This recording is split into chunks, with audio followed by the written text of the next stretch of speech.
Hi வணக்கம். இன்றைக்கி Mahanadi serial இன்றைக்கான எபிசோடு தாங்க பார்க்க போகிறோம். அதுக்கு முன்னாடி என்னோடய சேனலில் சப்ஸ்கிரைப் பண்ணி வச்சுக்கோங்க.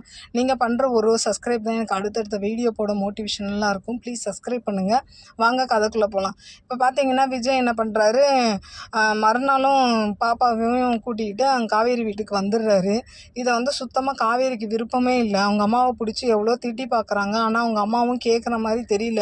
ஏன்னா அவங்களுக்கு மாப்பிள்ளை இல்லையா, இப்போ தான் ரொம்ப நாள் கழித்து ஒன்று சேர்ந்த சந்தோஷம் அவங்களுக்கு இருக்குது. காவேரிக்கு பழசை மறந்துட்டதுனால அவங்க ரொம்ப விஜய் மேலே கோவப்படுறாங்க. அவர் ஓவராக அட்வான்டேஜ் எடுத்துக்கிறாருன்ற மாதிரி. அது தாங்க முடியாமல் என்ன பண்ணுறாங்க, கங்கா கிட்டேயும் யமுனா கிட்டேயும் ஃபோன் பண்ணி புலம்புறாங்க. இந்த மாதிரி அம்மா பண்ணிக்கிட்டு இருக்காங்க அப்படின்னா, அவங்களும் அவங்க அம்மாவுக்கு தான் சப்போர்ட் பண்ணுறதுனால கோவப்படுறாங்க. நீங்களும் அம்மாவுக்கு தான் சப்போர்ட் பண்ணுறீங்க அப்படின்னு சொல்லிட்டு ஃபோனை கட் பண்ணிடுறாங்க. அப்படியே பார்த்தீங்கன்னா விஜய் என்ன பண்ணுறாரு, சாரதா கூட சமைச்சிக்கிட்டு அப்படியே சாப்பிட்டுக்கிட்டு அப்படியே இருக்கிறதெல்லாம் இவங்களுக்கு ரொம்ப கோவம் இவங்க ஒரு ஸ்டேஜுக்கு அப்புறம் அவங்க அம்மாவை பிடிச்சி சத்தமே போட்டுடுறாங்க.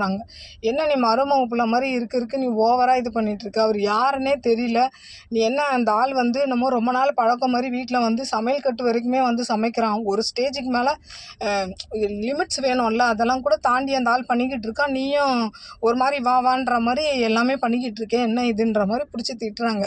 அப்போ அவங்க காவேரி எங்கள் அம்மா சொல்கிறாங்க, என்னடி அவர் நல்லா பழகுறாரு, அவர் கதையை கேட்டதுலேருந்து எனக்கு ரொம்ப சோகமாக இருக்குடி அப்படின்ற மாதிரி சொன்னோன்னே, அப்புறம் என்ன பண்ணுறாரு விஜய் இது மாதிரி டாக்டரை பார்த்தது அந்த மாதிரி விஷயத்தெல்லாம் சாரதா கிட்ட சொல்கிறாரு. சாரதாவும் அதை ஏற்றுக்கிட்டு சரி நம்ம பழைய நினைவுகளை வர வைக்கணும் அப்படின்ற மாதிரி சொல்கிறாங்க. அப்போ அதுக்கு விஜய் என்ன சொல்கிறாரு அப்படின்னா, இன்றைக்கி டின்னருக்கு நாளைக்கு டின்னருக்கு காவேரி எங்கள் வீட்டுக்கு கூட்டிகிட்டு வாங்க, தாத்தா பாட்டி இவங்களெல்லாம், அதாவது தாத்தா சித்தி சித்தப்பா இவங்களெல்லாம் பார்த்தா கொஞ்சம் பழசு ஞாபகம் வரலாம் அப்படின்ற மாதிரி சொல்லும் போது அவங்க அம்மா சொல்கிறாங்க, நான் கூப்பிட்டு வரேன் நீங்கள் கவலைப்படாதீங்கன்ற மாதிரி சொல்கிறாங்க. அப்போது சாப்பிட்டுக்கிட்டு கிளம்பும் போது என்ன சொல்கிறாங்க, விஜய் கூப்பிட்றாரு வாங்க எங்கள் வீட்டுக்கு சாப்பிடன்னும் போது காவேரி அவங்க அம்மா என்ன பண்ணுறாங்க, காவேரியை வச்சுக்கிட்டு நான் வரேன் தம்பி, நாளைக்கா வரேன் அப்படின்ற மாதிரி சொன்னோன்னே காவேரிக்கு இன்னும் கோவம் அதிகமாகிடுது. அதில் வர காவேரி அவங்க அம்மா என்ன பண்ணுறாங்கன்னா, பேத்தியை கூப்பிட்டு வச்சு ஃபோட்டோ எடுக்கணுன்ட்டு ஃபோட்டோலாம் எடுக்கிறாங்க. அப்போ என்ன பண்ணுறாங்கன்னா விஜய், பாப்பா இவங்கெல்லாம் இருக்கிற மாதிரி 3 பேரும் சேர்ந்த மாதிரி ஒரு ஃபோட்டோவும் எடுக்கிறாங்க.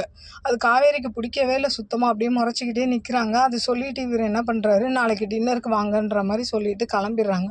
அப்படியே இன்றைக்கான எபிசோடு முடிக்கிறாங்க. பார்ப்போம் நாளைக்கு என்ன பார்த்துட்டு நான் உங்களுக்கு ரிவ்யூ கொடுக்குறேன். என்னோடய சேனல் பிடிச்சிருந்தா லைக் பண்ணுங்கள், ஷேர் பண்ணுங்கள், கமெண்ட் பண்ணுங்கள். என்னோடய சேனலை சப்ஸ்கிரைப் பண்ணி சப்போர்ட் பண்ணுங்கள். நன்றி, வணக்கம், பாய்.